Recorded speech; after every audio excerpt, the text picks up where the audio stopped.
아버지, 혼자 계시면 위험해요. 이번 달 안에 요양원 들어가세요. 어느 날 밤 아무도 살지 않는 빈집에 불이 켜졌습니다. 이웃 사람들은 수군거렸죠. 저 집엔 아무도 없는데 왜 매일 밤 불빛이 보이는 걸까요? 누군가 몰래 들어간 걸까요? 아니면 도둑일까요?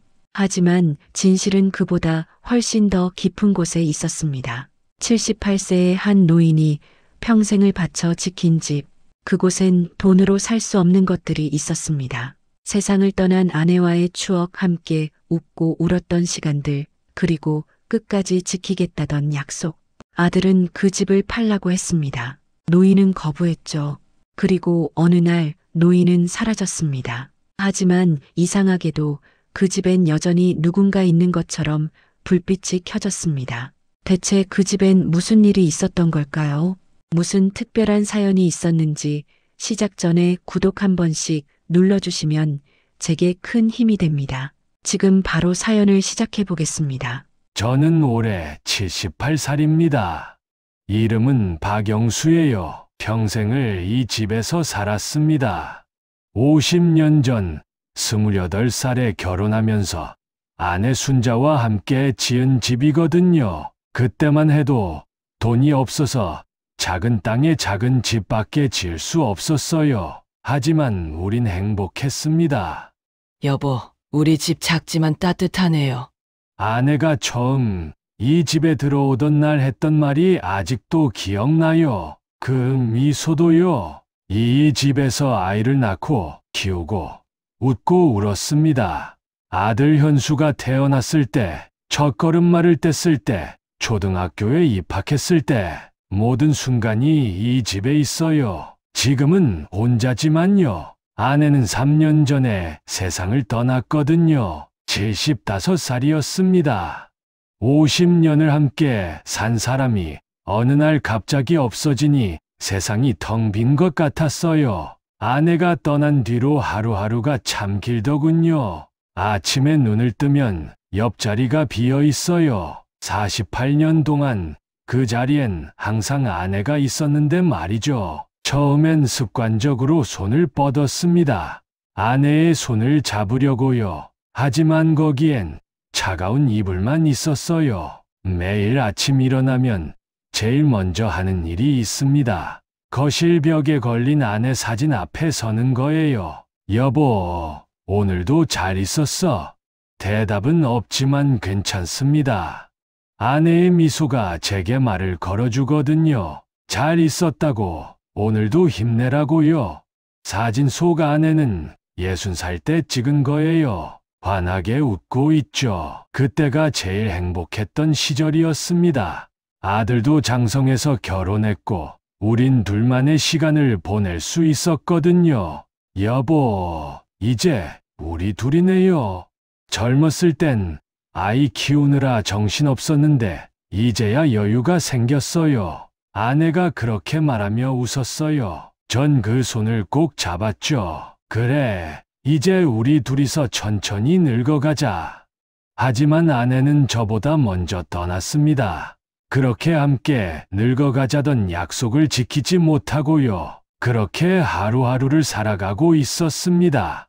외롭지만 견딜만 했어요. 아내가 남긴 흔적들이 이 집 곳곳에 있었거든요. 부엌에 가면 아내가 쓰던 앞치마가 걸려 있고 안방에 가면 아내가 즐겨 읽던 책들이 있어요. 거실 소파에 앉으면 아내의 체온이 느껴지는 것 같았습니다. 그런데 그날 아들 현수가 찾아왔어요. 일요일 오후였습니다. 현수는 요즘 바빠서 한 달에 한두 번 정도만 들르거든요. 그것도 잠깐씩이에요. 아버지! 평소와 다르게 심각한 표정이더군요. 뭔가 좋지 않은 이야기를 하러 온 것 같았습니다. 아들이 이런 표정을 지을 땐 좋은 일이 없거든요. 왜 그러냐? 무슨 일 있니? 아버지, 할 말이 있어요. 거실 소파에 앉더니 한참을 말을 꺼내지 못했어요. 저는 기다렸습니다.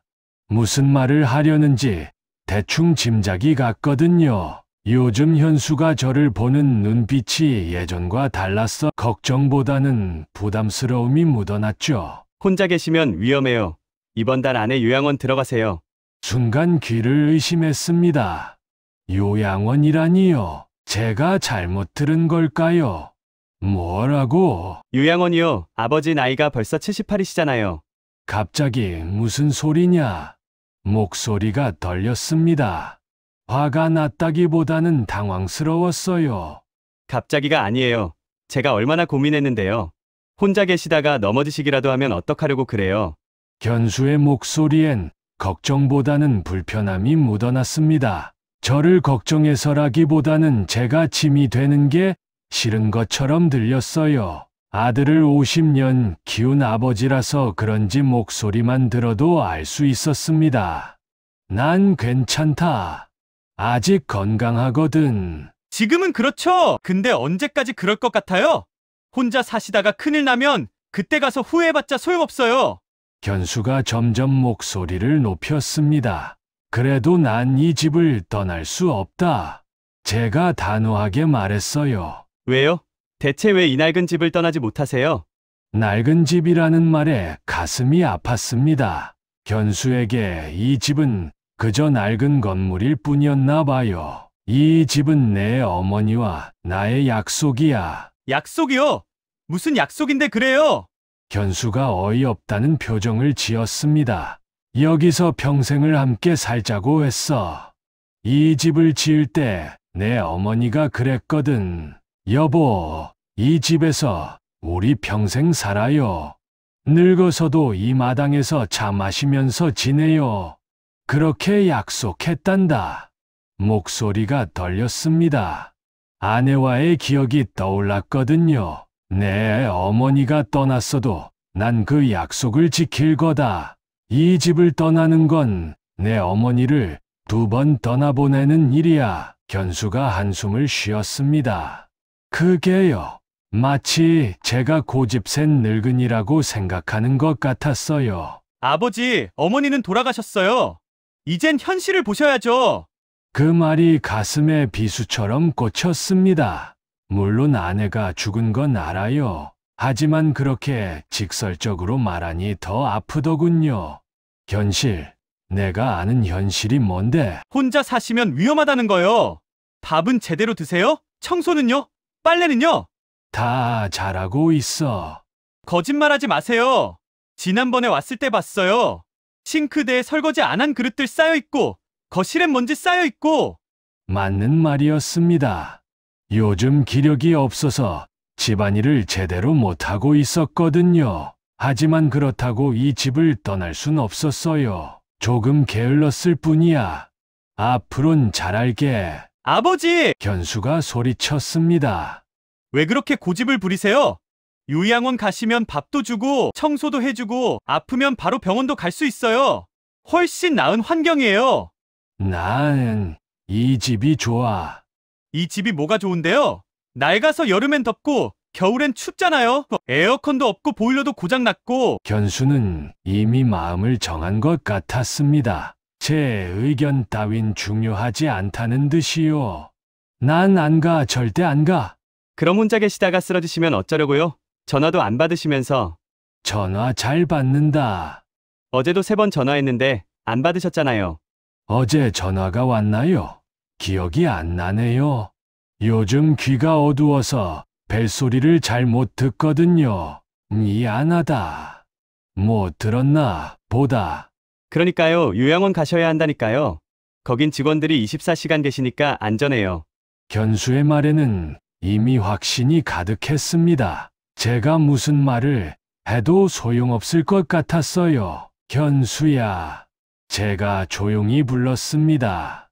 이 집엔 내가 모르는 게 많아. 거실 저 자리에서 내가 첫걸음마를 했어.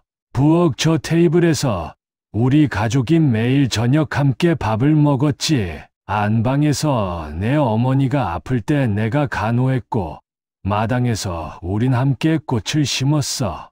이 모든 게 이 집에 있단다. 눈물이 날 것 같았습니다. 하지만 참았어요.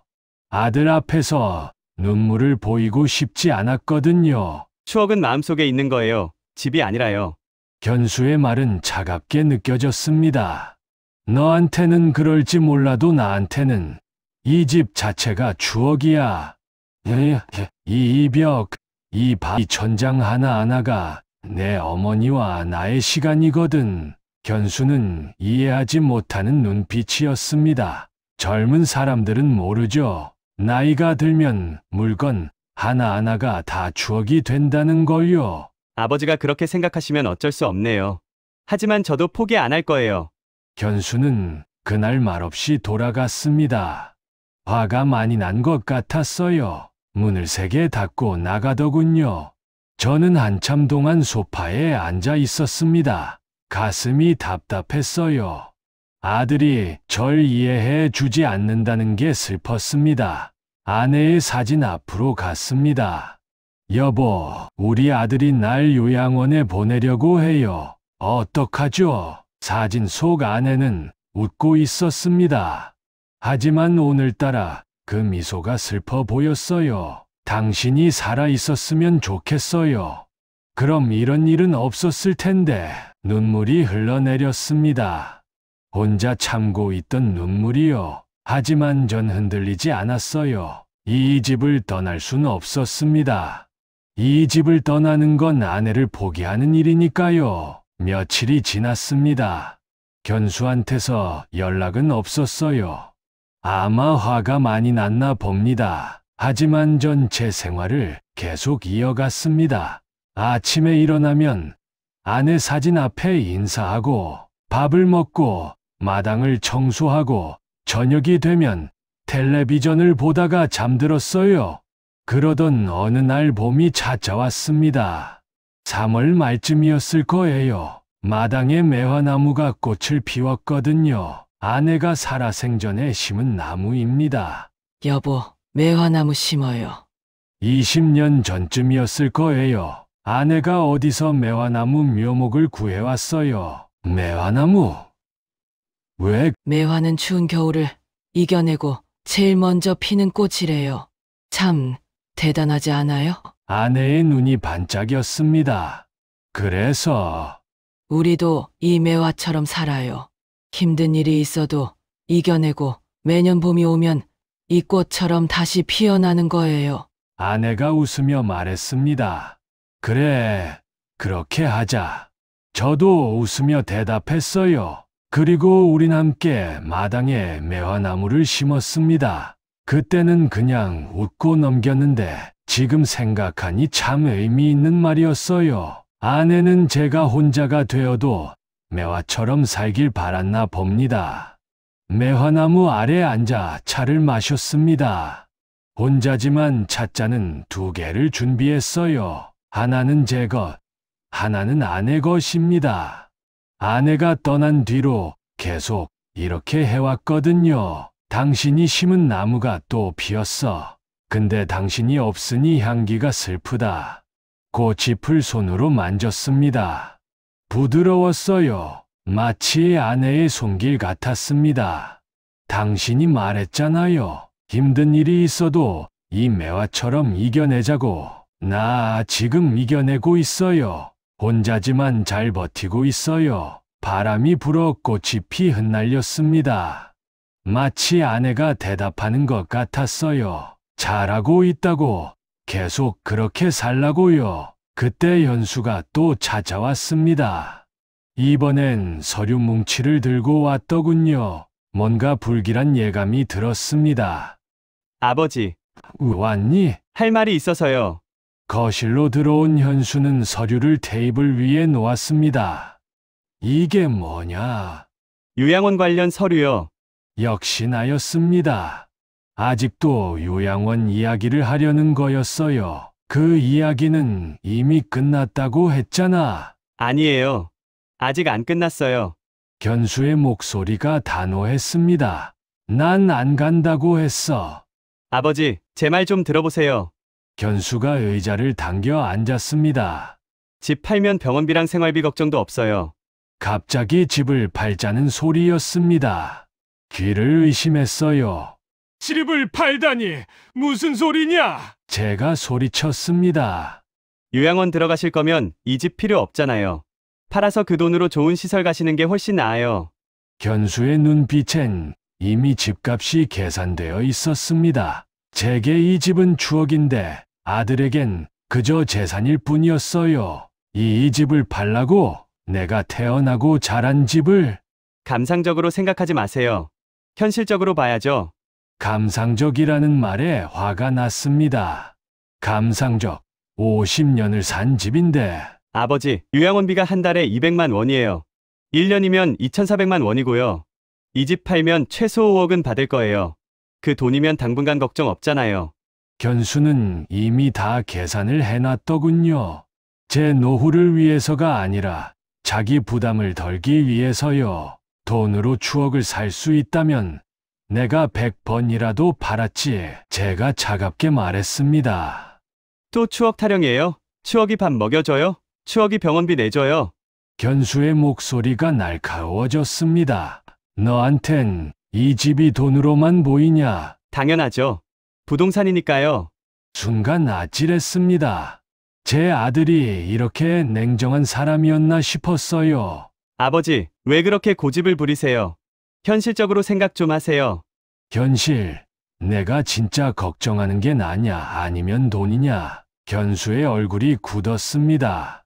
제 말이 전곡을 찌른 모양이었어요. 제가 언제 돈 때문에 그랬어요? 내 눈을 보면 알아. 지금 내 머릿속엔 집값밖에 없잖아. 5억, 2,400만 원. 그런 숫자들만 가득하지. 견수는 아무 말도 하지 못했습니다. 그저 입술만 달싹거릴 뿐이었죠. 아버지, 저도 할 말 많아요. 누가 아버지 생각해서 이러는 줄 아세요? 생각, 내 생각은 안 하고 내 생각만 하는 것 같은데. 그게 무슨 말이에요? 넌 내가 요양원 가면 편하잖아. 한 달에 한 번씩 면회만 가면 되니까. 지금처럼 집에 와서 청소했니? 밥 먹었니? 신경 쓰지 않아도 되고. 견수의 얼굴이 붉어졌습니다. 아버지가 그렇게 생각하시면 할 말 없네요. 그래, 할 말 없으면 그만 가라. 네, 갈게요. 근데 아버지, 후회하실 거예요. 그리고 화난 듯 돌아갔습니다. 문을 쾅 닫고요. 저는 한참 동안 그 자리에 서 있었습니다. 가슴이 두근거렸어요. 화가 났지만 동시에 슬펐습니다. 제 아들이 이렇게 변했다는 게요. 마당으로 나갔습니다. 매화나무가 보였어요. 꽃이 활짝 피어 있었습니다. 여보, 우리 아들이 변했어요. 돈밖에 모르는 사람이 됐어. 나무에 기대어 섰습니다. 눈물이 흐르는 걸 막을 수 없었어요. 어떻게 키웠는데, 어떻게, 하지만 전 알았어요. 이게 끝이 아니라는 걸요. 견수는 포기하지 않을 겁니다. 그날 밤 아내의 사진 앞에 오래 앉아 있었습니다. 여보, 나 어떡하면 좋겠어요. 집을 지켜야 하는데 아들이 자꾸 팔라고 해요. 당신이 있었으면 아들을 설득해줬을 텐데. 사진 속 아내는 여전히 웃고 있었습니다. 하지만 그 미소가 오늘따라 더 슬퍼 보였어요. 당신이 너무 보고 싶어요. 매일 보고 싶어요. 그날 밤 잠을 이룰 수 없었습니다. 견수의 말이 계속 머릿속을 맴돌았거든요. 집을 팔자는 말, 요양원에 가라는 말들이요. 일주일쯤 지났을까요? 그날은 날씨가 좋았습니다. 햇살이 따스하게 마당을 비추고 있었어요. 마당을 쓸기로 했습니다. 며칠째 청소를 안 해서 낙엽이 많이 쌓여 있었거든요. 빗자루를 들고 천천히 마당을 쓸었습니다. 요즘 힘이 없어서 조금만 움직여도 숨이 차요. 하지만 괜찮았습니다. 천천히 하면 되니까요. 매화나무 아래까지 청소를 했습니다. 꽃잎이 떨어져서 바닥에 쌓여 있더군요. 쓸어버리기 아까웠지만 어쩔 수 없었어요. 그때였습니다. 발을 헛디뎠어요. 바닥이 미끄러웠던 모양입니다. 아차 싶었는데 이미 늦었어요. 쿵. 몸이 땅바닥에 부딪혔습니다. 발을 짚으려다가 그만 발을 다쳤어요. 순간 팔에서 뭔가 뚝 하는 소리가 들렸습니다. 비명을 질렀습니다. 발이 너무 아팠거든요. 일어나려고 했지만 일어날 수가 없었어요. 온몸에 힘이 빠졌습니다. 한참을 바닥에 누워 있었습니다. 하늘이 보였어요. 구름이 천천히 흘러가고 있었습니다. 여보, 이렇게 죽는 건 아니겠지? 혼잣말을 했습니다. 정말 이대로 죽는 건 아닐까 무서웠거든요. 한참 뒤에야 겨우 일어날 수 있었습니다. 발이 너무 아팠어요. 부러진 것 같았습니다. 집으로 들어와 전화기를 들었어요. 견수한테 전화를 걸어야 했습니다.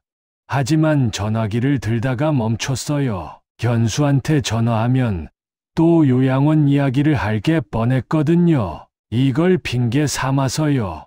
동네 병원에 전화했습니다. 택시를 불러서 병원에 갔어요. 엑스레이를 찍었습니다. 팔뼈에 금이 갔네요. 깁스를 해야겠어요. 의사가 말했습니다. 얼마나 해야 하나요? 한 달 정도요. 조심하셔야 해요. 나이가 있으시니까 잘 안 붙을 수도 있어요. 깁스를 하고 집으로 돌아왔습니다. 발이 불편했어요. 오른팔이라서 뭘 하기가 힘들었습니다. 밥을 먹으려는데 숟가락을 잡을 수가 없었어요. 왼손으로 먹으려니 음식이 자꾸 흘렸습니다. 아이고, 한숨이 나왔어요. 이렇게 불편할 줄 몰랐습니다. 그날 저녁 견수한테서 전화가 왔어요. 누가 알려줬는지 벌써 알고 있더군요. 아버지, 다치셨다면서요? 누가 그러던, 병원에서 연락 왔어요. 보호자 연락처 적으셨잖아요. 그랬구나. 병원에서 보호자 전화번호를 물어봤을 때 견수 번호를 준 게 생각났어요. 괜찮다. 금방 나을 거야. 금방요? 팔뼈에 금이 갔다면서요? 그래도 괜찮아. 아니에요. 이젠 혼자 계시면 안 돼요. 견수의 목소리가 단호했습니다. 역시나 이런 말을 할 줄 알았어요. 난 혼자서도 잘 살 수 있어. 팔에 깁스를 하고 어떻게 혼자 사세요? 밥은요? 빨래는요? 청소는요? 씻는 건요? 할 말이 없었습니다. 사실 팔이 불편하니 모든 게 힘들었거든요. 하지만 인정하고 싶지 않았어요. 그래도 난 이 집을 떠날 수 없다. 왜요? 대체 왜 그러세요? 견수가 답답하다는 듯 소리쳤습니다. 이 집이 사라지면 우리 가족의 추억도 사라진다. 제가 조용히 말했어요. 또 추억이에요? 추억은 마음속에 있는 거잖아요. 집이 있든 없든 상관없어요. 너한테는 그럴지 몰라도 나한테는 이 집 자체가 추억이야. 이 벽 하나하나, 마루 하나하나가 내 어머니와의 시간이거든. 아버지, 이제 그만하세요. 내일 제가 갈게요. 견수가 일방적으로 전화를 끊었습니다. 다음 날 현수가 왔어요. 그리고 집 안을 둘러봤습니다. 아버지, 이게 뭐예요? 설거지도 안 하고 빨래도 쌓여 있고. 제가 팔이 불편해서 며칠째 제대로 못한 거였어요. 조금 있으면 할 거야. 어떻게요? 팔이 그 모양인데 왼손으로 하면 되지. 말도 안 돼요. 견수가 주방으로 가서 설거지를 했습니다. 저는 거실에 앉아 있었어요.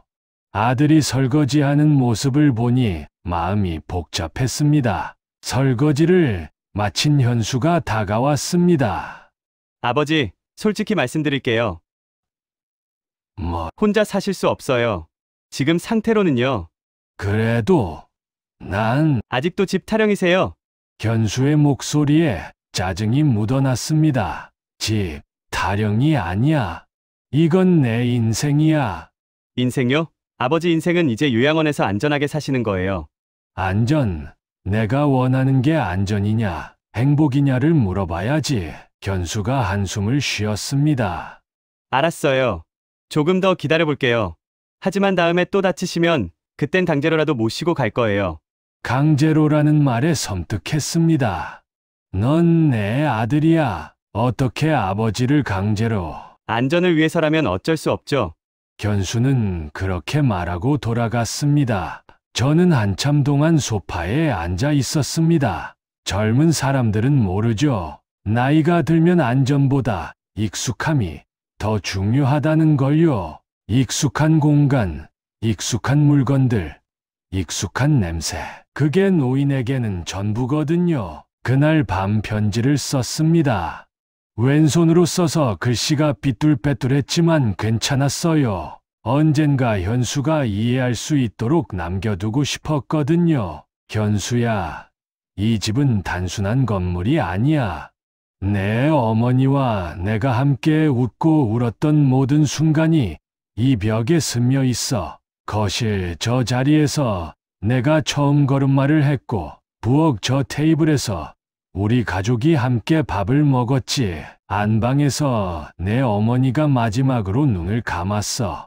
마당에서 우린 꽃을 심고 차를 마시며 꿈을 이야기했지. 내 어머니는 마당의 매화나무를 보며 행복해했어. 이 모든 게 이 집에 있단다. 내가 이걸 이해 못할 수도 있어. 하지만 언젠가는 알게 될 거야. 내가 나이가 들어 소중한 사람을 잃어봐야 알겠지. 추억이 얼마나 소중한지, 그 추억이 담긴 공간이 얼마나 귀한지를.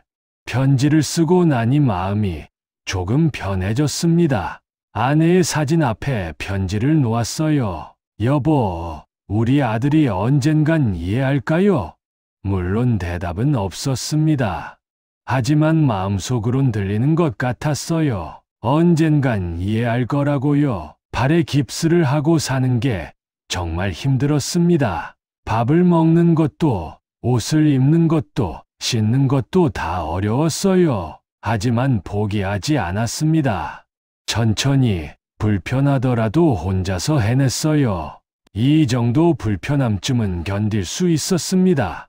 이 집을 지키기 위해서라면요. 일주일쯤 지났을까요? 견수가 부동산 중개인과 함께 찾아왔어요. 제 동의도 없이 벌써 알아봤나 봅니다. 아버지, 이분이 부동산 사장님이세요. 중개인은 40대쯤 되어 보이는 남자였어요. 환하게 웃으며 인사를 했습니다. 안녕하세요, 어르신. 이 동네에서 20년째 중개업하고 있습니다. 무슨 일로 오셨나요? 물론 알고 있었습니다. 하지만 물어봤어요. 집 매매 건으로 왔습니다. 좋은 조건으로 매수하실 분이 계세요. 전 집 팔 생각 없습니다. 제가 단호하게 말했습니다. 중개인이 난처한 표정으로 현수를 쳐다봤어요. 아버지, 일단 이야기나 들어보세요. 들을 것도 없어. 안 판다고 했잖아. 아버지! 현수가 목소리를 높였습니다. 이번 주 안에 계약합니다. 아버지 동의 안 해도 진행할 거예요. 그 말에 충격을 받았습니다. 내 집인데 내 동의 없이. 명의는 제 앞으로 되어 있어요. 작년에 증여하셨잖아요. 순간 머릿속이 하얘졌습니다. 작년에, 맞아요. 작년에 현수가 세금 문제 때문에 명의를 자기 앞으로 바꾸자고 했었어요. 상속세를 줄일 수 있다면서요. 그때 전 깊이 생각하지 않고 서류에 사인을 했었죠. 그땐 내가 세금 때문이라고. 네, 세금도 있었죠. 하지만 이렇게 될 줄도 알았어요. 아버지가 고집 부리실걸요. 처음부터 계획이었다는 말인가요? 저를 속인 건가요? 넌 처음부터. 말이 제대로 나오지 않았습니다. 분노와 배신감이 뒤섞여서요. 법적으론 제가 할 수 있어요. 걱정하지 마세요. 매각 대금은 전부 아버지 요양원비로 쓸 거니까요. 중개인이 서류를 꺼냈습니다. 여기 사인만 하시면 됩니다. 형식적인 거예요. 어차피 명의가 아드님 거라서요. 손이 떨렸습니다. 분노 때문인지 슬픔 때문인지 알 수 없었어요. 서류를 받아들었습니다. 그리고 찢어버렸습니다. 이건 집이 아니야. 내 인생의 한쪽이야. 견수가 당황한 표정을 지었습니다. 아버지! 내가 법적으로 주인이라도 난동에 안 해. 이 집에서 죽을 때까지 살 거야. 중개인이 난처한 표정으로 현수를 쳐다봤습니다. 아드님, 이러시면 곤란한데요. 매수자가 기다리고 있거든요. 죄송합니다. 다음에 다시 연락드릴게요. 현수가 중개인을 돌려보내고 저를 쳐다봤습니다. 화가 잔뜩 난 얼굴이었어요. 아버지, 왜 이러세요? 다 아버지 좋으라고 하는 건데. 좋으라고 내가 원하는 게 뭔지는 물어보지도 않고. 물어봐도 똑같잖아요. 어차피 안 된다고 하실 거면서. 현수의 목소리에 짜증이 묻어났습니다. 그래, 안 된다. 100번을 물어봐도 안 된다고 할 거야. 아버지는 정말 이기적이세요. 이기적이라는 말에 가슴이 무너졌습니다. 이기적? 내가? 네, 이기적이에요. 저한테도 생활이 있어요. 집값 대출 갚고 회사 다니면서 아버지까지 신경 쓰려니 힘들다고요. 그래서 날 요양원에 버리려는 거냐? 버리는 게 아니라 모시는 거예요. 안전하게요. 안전? 넌 편한 거겠지. 한 달에 한 번만 면회 가면 되니까. 그게 아니라 됐어. 그만 가라. 내 얼굴 보기 싫다. 견수가 입술을 깨물었습니다. 후회하실 거예요. 아버지, 후회는 내가 하게 될 거야. 견수가 돌아갔습니다. 문을 세게 닫고요. 저는 한참 동안 그 자리에 서 있었습니다. 다리에 힘이 풀려 주저앉았어요. 소파에요. 내 아들이 날 이기적이라고 했습니다. 50년을 키운 아들이요. 기저귀를 갈아주고 밥을 먹이고 학교에 보내고 대학까지 보낸 아들이 말이에요. 여보, 내가 이기적인 걸까요? 아내의 사진을 쳐다봤습니다.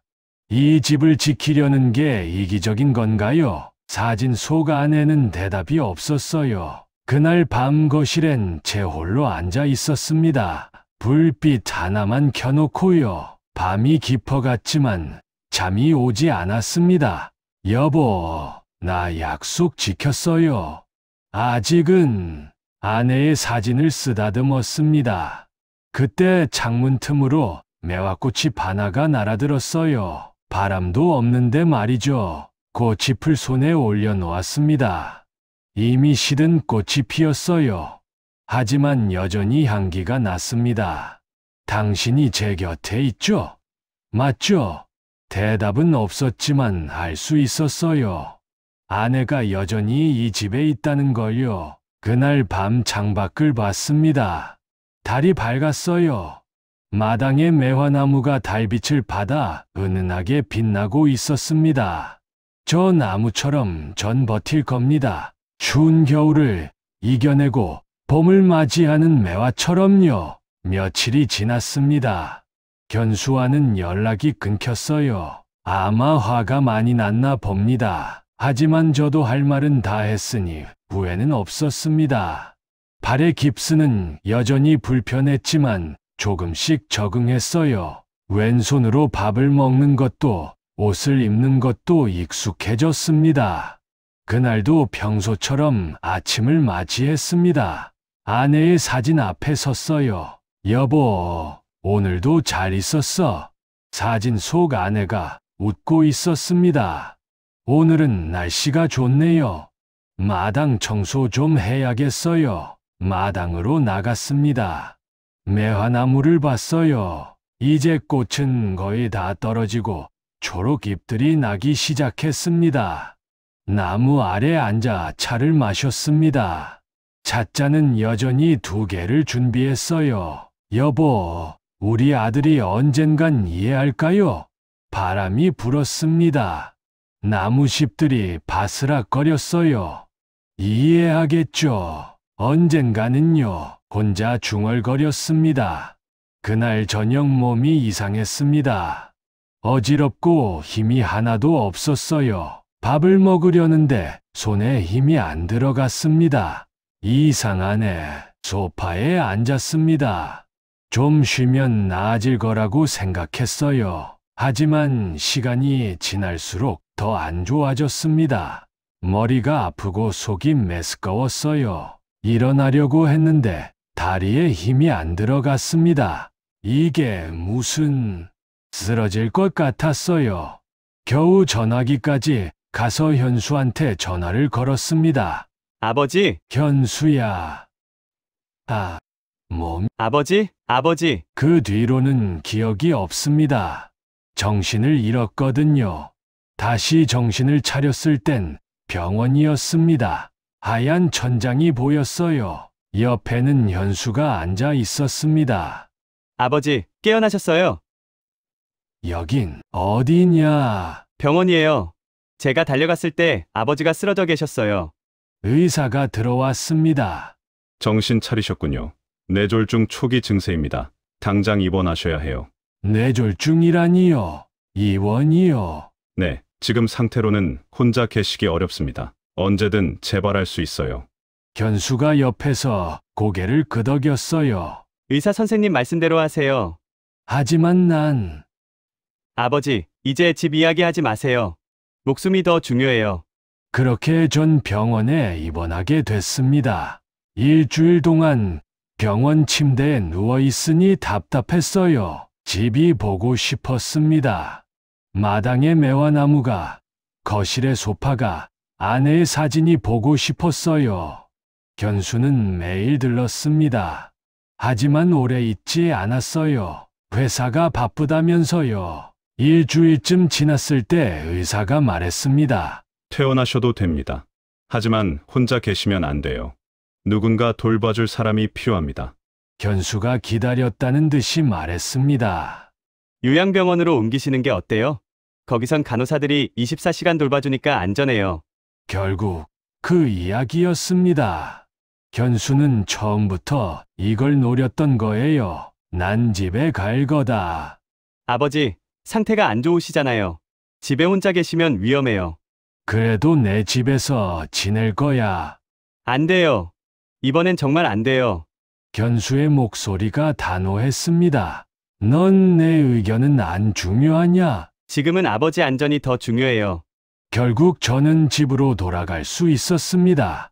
견수가 매일 들르겠다고 약속했거든요. 하지만 전 알았습니다. 견수가 매일 올 리 없다는 걸요.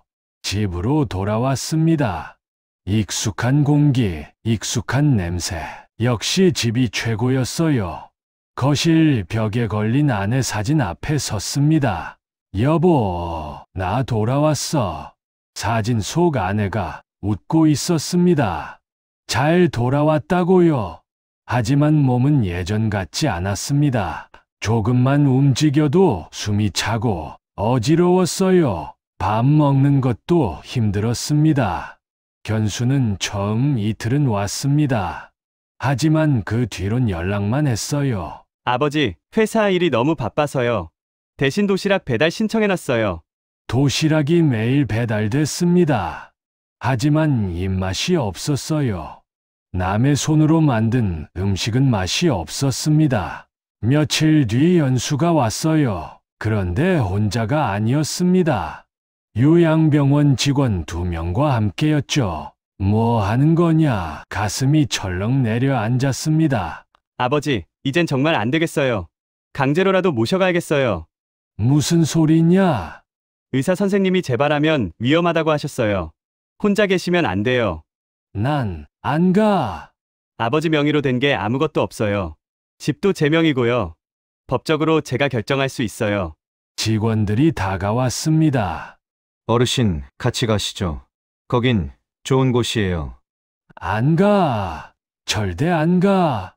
저항했지만 소용없었습니다. 몸이 약해진 저는 그들을 막을 수 없었어요. 여호, 여호. 아내의 사진을 쳐다보며 소리쳤습니다. 하지만 아내는 대답하지 않았어요. 직원들이 저를 부축해서 밖으로 나갔습니다. 마지막으로 집을 돌아봤어요. 거실에 아내 사진이 보였습니다. 미안해요, 여보. 약속 못 지켰어요. 차에 실렸습니다. 창밖을 봤어요. 마당에 매화나무가 보였습니다. 초록 잎들이 바람에 흔들리고 있었어요. 여보, 미안해요. 정말 미안해요. 눈물이 흘러내렸습니다.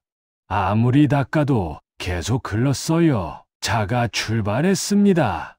집이 점점 멀어졌어요. 50년을 산 집, 아내와 함께한 집이 작아져 갔습니다. 안녕, 우리 집 요양병원은 깨끗했습니다. 직원들도 친절했어요. 방도 좋았고 식사도 괜찮았습니다. 하지만 제 집이 아니었어요. 밤이 되면 잠을 이룰 수 없었습니다. 천장을 쳐다보며 집 생각을 했어요. 거실의 불빛, 매화나무의 향기, 아내의 사진, 모든 게 그리웠습니다. 여보, 나 여기서 어떻게 살아요? 혼잣말을 했습니다. 대답은 없었지만요. 며칠이 지났습니다. 몸은 조금 나아졌어요. 하지만 마음은 계속 아팠습니다. 일주일쯤 지났을 때 견수가 찾아왔습니다. 아버지, 어떠세요? 여긴 좋죠? 집에 가고 싶다. 아버지, 여기가 더 안전해요. 안전보다 집이 좋아. 견수가 한숨을 쉬었습니다. 아버지, 하나 더 말씀드릴 게 있어요. 불길한 예감이 들었습니다. 집 팔았어요. 순간 심장이 멈추는 것 같았습니다. 뭐라고? 어차피 아버지 여기 계실 거잖아요. 집 팔아서 요양원비 쓰는 게 나아요. 내가 어떻게 말이 제대로 나오지 않았습니다. 명의가 제 거라니까요. 이미 계약 끝났어요. 다음 주에 잔금 받아요. 가슴이 무너지는 것 같았습니다. 숨을 쉴 수가 없었어요. 너 어떻게 아버지 위에서 한 거예요. 요양원비가 만만치 않거든요. 위에서라는 말이 가슴에 꽂혔습니다. 네, 어머니와의 약속을, 50년의 추억을. 아버지, 이제 그만하세요. 다 끝났어요. 견수는 미안해하는 기색도 없었습니다. 당연한 일을 한 것처럼 말했어요. 너 더 이상 내 아들이 아니다. 아버지, 그런 말씀 하지 마세요. 나가라! 당장 나가! 아버지, 나가! 소리를 질렀습니다. 병실에 있던 다른 환자들이 놀라서 쳐다봤어요. 견수가 난처한 표정으로 나갔습니다. 혼자 남았습니다. 침대에 앉아 창밖을 봤어요. 하늘이 보였습니다. 구름이 천천히 흘러가고 있었어요. 여보, 우리 집이 사라졌어요. 이제 어떡하죠? 눈물이 멈추지 않았습니다. 평생 처음으로 이렇게 많이 울었어요. 그날 밤 잠을 이룰 수 없었습니다. 계속 집 생각만 났어요. 거실에서 아내와 차를 마시던 것, 마당에서 매화꽃을 보던 것, 모든 게 떠올랐습니다. 미안해요, 여보. 약속 못 지켰어요. 창밖을 봤습니다. 달이 밝았어요. 저 달빛이 우리 집 마당도 비추고 있겠죠. 아니, 이젠 집이 아니네요. 며칠이 지났습니다. 밥을 먹지 않았어요. 먹고 싶지 않았습니다. 간호사들이 걱정했지만 상관없었어요. 어르신, 식사하셔야죠. 괜찮아요. 이러시면 몸이 더 안 좋아져요. 하지만 전 상관없었습니다. 일주일쯤 지났을 때 결심했습니다. 이곳에 있을 순 없다고요. 어느 날 새벽, 모두가 잠든 시간이었습니다. 저는 조용히 침대에서 일어났어요. 옷을 챙겨 입고 병실 문을 열었습니다. 복도는 조용했습니다. 간호사들도 졸고 있었어요. 천천히 걸어 나왔습니다. 1층 로비까지 내려왔습니다. 밖으로 나갔어요. 새벽 공기가 차가웠습니다. 택시를 불렀습니다. 기사님한테 주소를 알려줬어요. 우리 집 주소를요. 어르신, 이 시간에 어디 가세요? 집에 갑니다. 집이요? 네. 제 집에요. 택시가 출발했습니다. 창밖을 봤어요. 어둠 속에 거리의 불빛들이 지나갔습니다. 30분쯤 지나 집 앞에 도착했습니다. 익숙한 골목, 익숙한 대문이 보였어요. 다 왔습니다. 택시비를 냈습니다. 차에서 내렸어요. 대문 앞에 섰습니다. 손을 떨며 문을 열었어요. 마당이 보였습니다. 매화나무가 달빛을 받아 서 있었어요. 여보, 나왔어요. 집 안으로 들어갔습니다. 거실엔 아직 가구들이 그대로 있었어요. 새 주인이 아직 이사를 안 왔나 봅니다. 벽에 걸린 아내의 사진을 봤습니다. 여보, 나왔어요. 우리 집으로 왔어요. 사진을 내려 가슴에 안았습니다. 당신이 있는 곳, 우리의 집으로 돌아왔어요. 눈물이 흘렀습니다. 거실에 앉았습니다. 찻잔 2개를 꺼내서 차를 끓였어요. 하나는 제 것, 하나는 아내 것이었습니다. 여보, 차 한잔 해요. 오랜만이네요. 차를 마시며 사진을 쳐다봤습니다. 집을 팔았대요. 견수가 팔았어요. 하지만 괜찮아요. 새 주인이 오기 전까지라도 당신과 여기 있고 싶어요. 종이를 꺼내 편지를 썼습니다. 견수야, 이 집은 너희 어머니의 숨결이야. 내가 이걸 팔면 우린 진짜 사라진다. 편지를 테이블 위에 놓았습니다. 그리고 생각했어요. 뭔가 남겨야겠다고요. 견수가 언젠가 이해할 수 있도록요. 아내 사진과 함께 찍은 사진들을 모았습니다. 결혼 반지도 꺼냈어요. 아내가 세상을 떠난 뒤로 서랍에 넣어뒀던 거였죠. 작은 나무 상자를 찾았습니다. 그 안에 사진들과 반지를 담았어요. 그리고 현수한테 쓴 편지도 함께 넣었습니다. 마당으로 나갔습니다. 매화나무 앞에 섰어요. 삽을 가져와 나무 밑을 팠습니다. 힘들었지만 천천히 팠어요. 구멍이 파지자 상자를 넣었습니다. 그리고 다시 흙을 덮었어요. 견수가 언젠가 찾을 거야. 그때 이해하겠지. 혼잣말을 했습니다. 새벽 공기가 쌀쌀했어요. 집 안으로 들어왔습니다. 소파에 앉아 생각했어요. 이제 어디로 가야 하나요? 요양병원으로 돌아갈 순 없었습니다. 그곳은 제 집이 아니니까요. 옛날 친구가 생각났습니다. 같은 동네에 사는 김 할아버지요. 50년 지기 친구였어요. 해가 뜰 때쯤 집을 나섰습니다. 김 할아버지 집으로 갔어요. 문을 두드렸습니다. 누구세요? 나야. 영수. 문이 열렸습니다. 김 할아버지가 놀란 얼굴로 저를 봤어요. 영수, 자네 요양병원에 있는 거 아니었나? 나왔어. 도저히 못 있겠더라고. 들어오게. 김 할아버지 집으로 들어갔습니다. 자네 아들이 찾고 있을 텐데. 나 좀 숨겨줘. 며칠만. 무슨 일인가? 모든 이야기를 했습니다. 집을 팔았다는 것, 요양병원을 나온 것, 모든 걸요. 김 할아버지가 한숨을 쉬었습니다.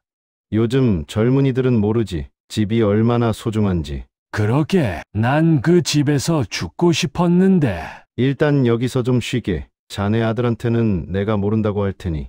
고맙네. 그렇게 전 김 할아버지 집에 숨어 지냈습니다. 다음 날 아침 요양병원에서 현수한테 전화가 왔습니다. 아드님, 어르신이 없어졌어요.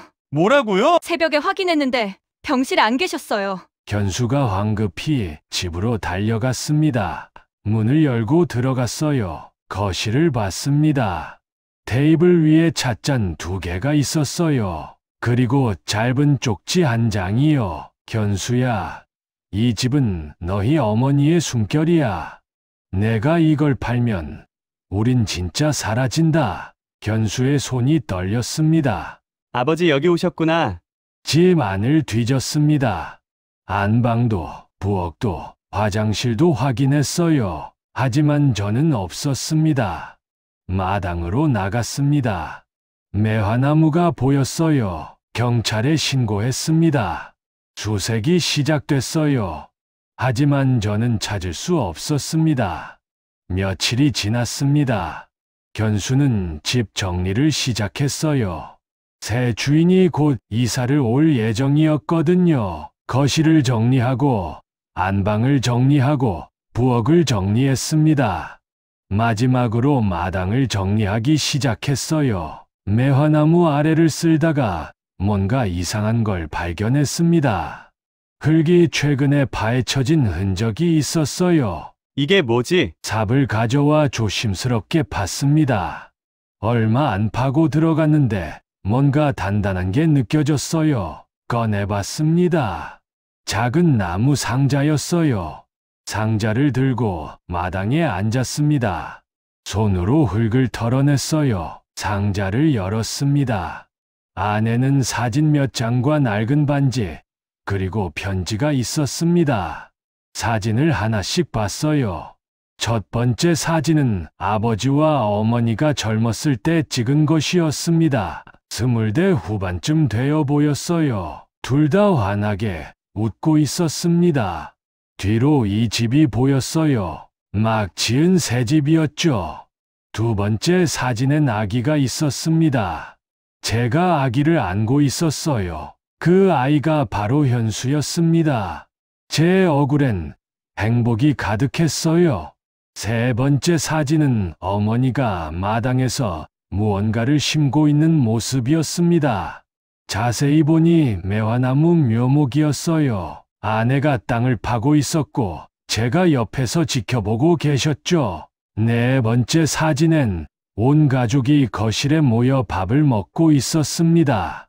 테이블에 음식이 가득했어요. 모두 웃고 있었죠. 어린 현수가 숟가락을 들고 있었습니다. 다섯 번째 사진은 현수의 초등학교 입학식 날이었습니다. 교복을 입은 현수가 저와 아내 사이에 서 있었어요. 세 사람 모두 행복한 얼굴이었습니다. 마지막 사진은 저와 아내가 이 마당에서 찍은 것이었어요. 나이가 지긋이 들었던 모습이죠. 매화나무 아래서 차를 마시고 있었어요. 우린 평화로운 얼굴이었죠. 견수는 사진들을 보며 울었습니다. 이 집에 이렇게 많은 추억이 있었다는 걸 처음 실감했어요. 견수가 반지를 집어 들었습니다. 아내의 결혼 반지였죠. 금으로 된 간단한 반지였습니다.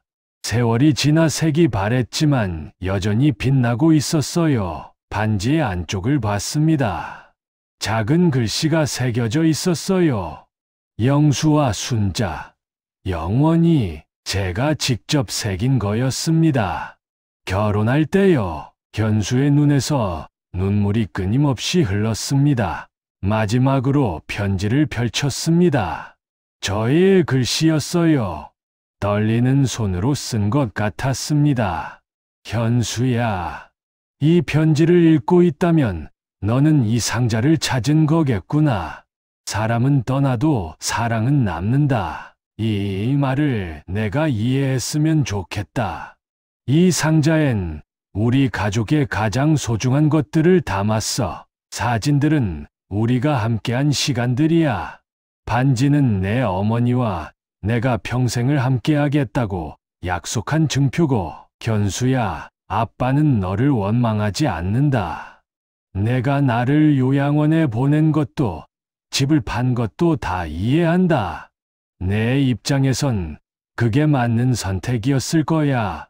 하지만 아빠는 달랐단다. 이 집은 단순한 건물이 아니었어. 거실 저 자리에서 내가 처음 걸음마를 했어. 아빠가 손을 잡아주고 내가 비틀비틀 걸어왔지. 내 어머니는 그 모습을 보며 눈물을 흘렸단다. 행복해서 흘린 눈물이었어. 부엌 저 테이블에서 우리 가족이 매일 밤 함께 밥을 먹었어. 내가 학교에서 있었던 일을 이야기하면 우린 웃으며 들어줬지. 내가 시험을 못 봤다고 울면 내 어머니가 위로해줬고, 안방에서 내 어머니가 마지막으로 눈을 감았어. 아빠가 손을 잡고 있었지. 마지막 순간에 내 어머니가 말했단다. 여보, 이 집에서 평생 함께해서 행복했어요. 떠나도 이 집에 남아 있을게요. 마당의 매화나무는 내 어머니가 심은 거야. 힘든 일이 있어도 이겨내자고, 매화처럼 다시 피어나자고 했지. 이 모든 게 이 집에 있단다. 내가 이 집을 팔았다는 소식을 듣고 아빠는 무너졌어. 하지만 이제 조금 생각이 바뀌었다. 집은 팔려도 추억은 남아 있어. 사랑은 계속되지. 아빠는 한동안 어디 가서 쉴 거야. 걱정하지 마. 건강하게 잘 있을게. 언젠가 내가 나이가 들어 소중한 사람을 만나고 그 사람과 함께 집을 꾸미고 추억을 만들면 알게 될 거야. 집이 왜 중요한지를. 그때 이 편지를 다시 읽어보렴. 아빠의 마음을 이해할 수 있을 거야. 마지막으로 부탁 하나만 할게. 이 매화나무만은 베지 말아다오. 네, 어머니가 심은 나무니까. 이 나무가 있는 한 우리의 사랑도 남아있을 거야. 그리고 이 사진들과 반지를 잘 간직해다오. 언젠가 내 아이에게 보여주렴. 내 할아버지, 할머니가 얼마나 서로 사랑했는지를. 견수야, 사랑한다.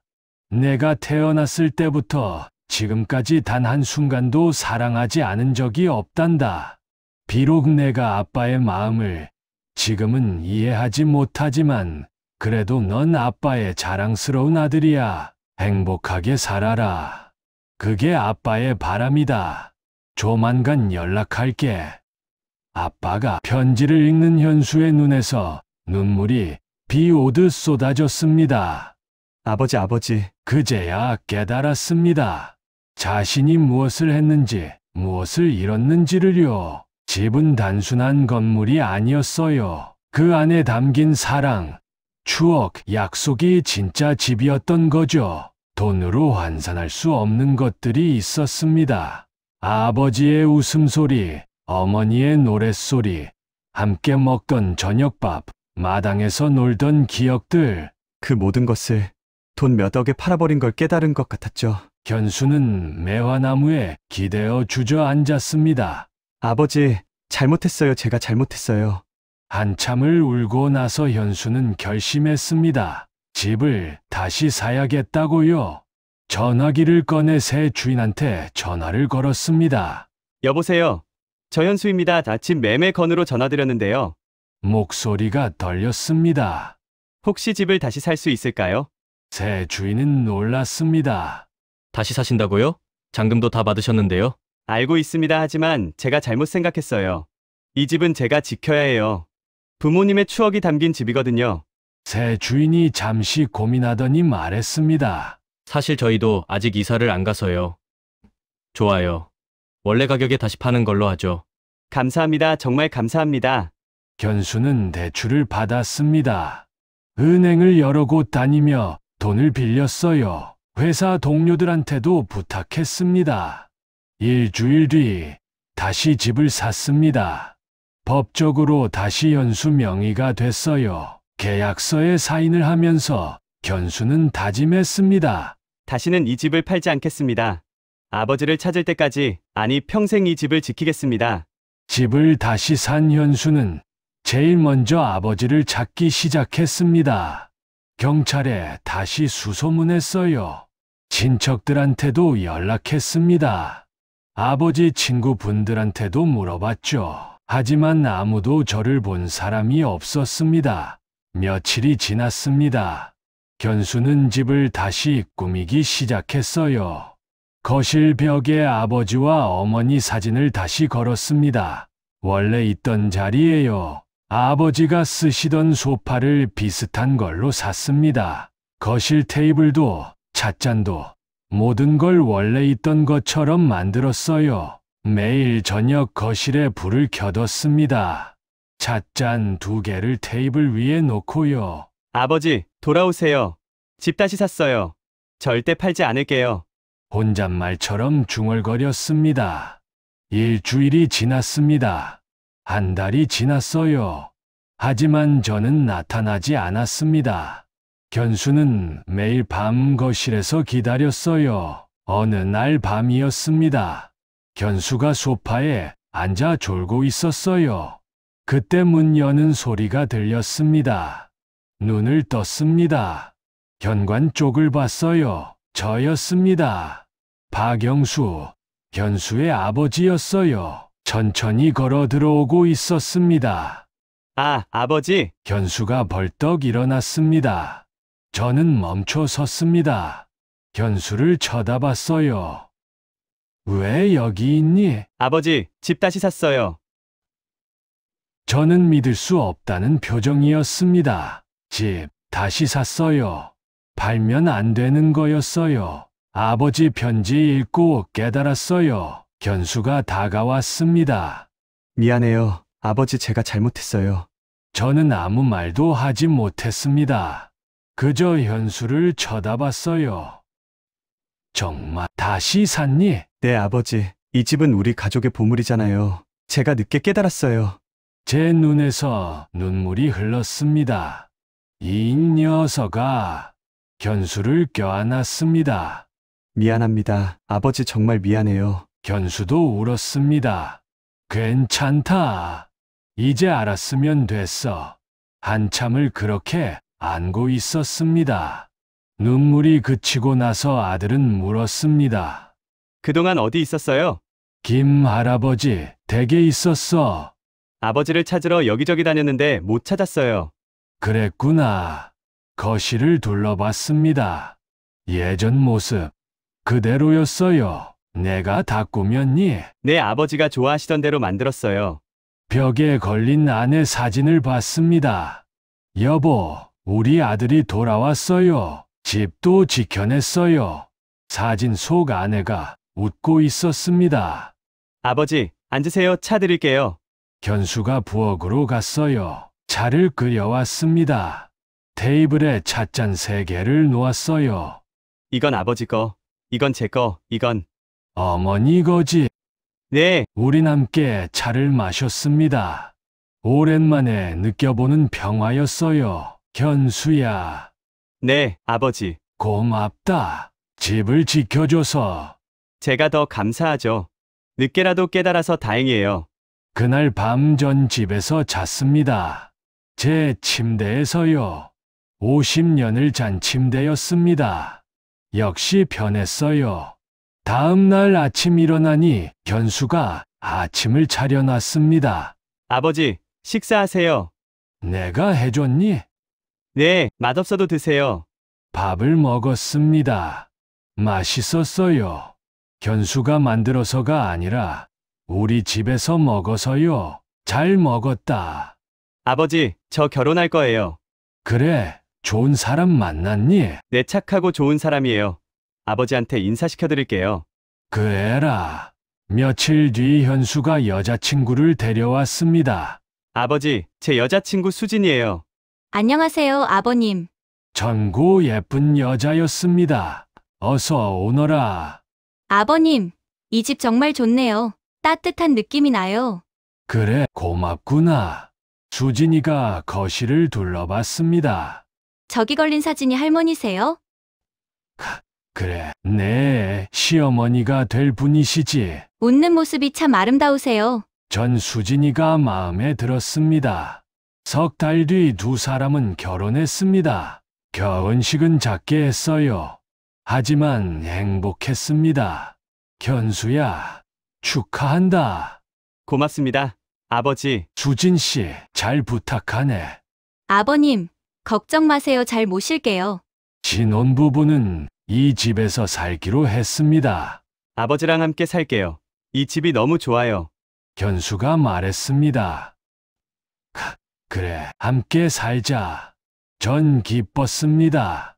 다시 이 집에 웃음소리가 돌아왔어요. 며느리 수진이가 부엌에서 노래를 부르며 요리를 했습니다. 견수가 퇴근하면 함께 저녁을 먹었어요. 전 매일 아침 아내 사진 앞에 섰습니다. 여보, 우리 아들이 결혼했어요. 며느리도 참 착해요. 당신이 보면 좋아하실 거예요. 사진 속 아내는 웃고 있었습니다. 1년이 지났습니다. 수진이가 임신을 했어요. 아버님, 손주 보실 거예요. 그래, 고맙구나. 배가 점점 불러왔습니다. 어느 날 수진이가 물었습니다. 아버님, 아기 이름 지어주세요. 내가 내 할아버지가 지어주시면 좋겠어요. 생각했습니다. 무슨 이름이 좋을까요? 아들이면 영수라고 하자. 아들이면 민수라고 하자. 좋아요. 민수, 박민수 좋은 이름이네요. 봄이 왔습니다. 매화가 피었어요. 아내가 심은 매화나무가 올해도 꽃을 피웠습니다. 나무 아래 앉아 차를 마셨습니다. 찻잔은 2개였어요. 여보, 올해도 매화가 피었어요. 참 예쁘죠? 바람이 불어 꽃이 피 흩날렸습니다. 우리 손주가 곧 태어나요. 이름은 민수예요. 기쁘죠? 꽃이 피 제 손 위에 떨어졌습니다. 당신도 기쁘시죠? 저도 기뻐요. 그날 밤 수진이가 진통을 시작했습니다. 아버님, 아기가 나오려나 봐요. 병원 가자. 셋이서 병원에 갔습니다. 몇 시간 뒤 아기가 태어났어요. 축하합니다. 건강한 아드님이에요. 간호사가 아기를 안겨줬습니다. 작고 빨간 아기였어요. 민수야, 할아버지다. 아기가 눈을 떴습니다. 저를 쳐다봤어요. 잘생겼구나. 우리 손주. 눈물이 났습니다. 기쁨의 눈물이었어요. 집으로 돌아왔습니다. 아기와 함께요. 아내 사진 앞에 섰습니다. 아기를 안고요. 여보, 손주예요. 우리 손주 예쁘죠? 사진 속 아내가 웃고 있었습니다. 그날 밤 거실 불빛이 유난히 환했습니다. 마치 아내도 함께 기뻐하는 것 같았어요. 세월이 흘렀습니다. 손주 민수는 무럭무럭 자랐어. 5살이 되던 해, 봄이 왔습니다. 매화나무가 꽃을 피웠어요. 할아버지, 꽃이 예뻐요. 영수가 좋아하며 말했습니다. 민수가 좋아하며 말했습니다. 그래, 예쁘지? 이 나무는 내 할머니가 심으신 거란다. 할머니요. 아, 오래전에 심으셨는데 해마다 이렇게 예쁜 꽃을 피우시지. 우와, 민수가 꽃을 만졌습니다. 할아버지, 저기 사진 속 분이 할머니예요. 거실을 가리키며 물었어요. 그래, 착하고 예쁘신 분이셨단다. 지금은 어디 계세요? 하늘나라에 계셔. 그럼 못 만나요? 아니야. 만날 수 있어. 어떻게요? 이 집에 계시거든. 우리가 느낄 순 없어도 항상 우리와 함께 계셔. 영수가 고개를 끄덕였습니다. 그럼 할머니도 저 보고 계세요? 그럼 지금도 보고 계실 거야. 할머니, 안녕하세요. 영수가 사진을 향해 인사했어요. 전 웃으며 손주를 안았습니다. 잘했어, 민수야. 저녁이 되었습니다. 온 가족이 거실에 모였어요. 저, 현수, 수진, 그리고 민수. 테이블 위엔 찻잔이 5개 있었습니다. 민수야, 이 찻잔은 누구 거게? 제가 물었습니다. 이건 이건 아빠 거, 이건 엄마 거, 이건 제 거. 잘 알고 있구나. 그럼 이건 할머니 거요. 훌륭하다. 전 손주의 머리를 쓰다듬었습니다. 밤이 되자 거실 불빛이 켜졌습니다. 민수가 신기해했어요. 할아버지, 저절로 불이 켜졌어요. 그래, 할머니가 켜주시는 거란다. 정말요? 그럼 영수가 사진을 향해 말했습니다. 할머니, 감사해요. 우린 모두 웃었습니다. 그렇게 시간이 흘러갔습니다. 전 나이가 들었어요. 80이 넘었습니다.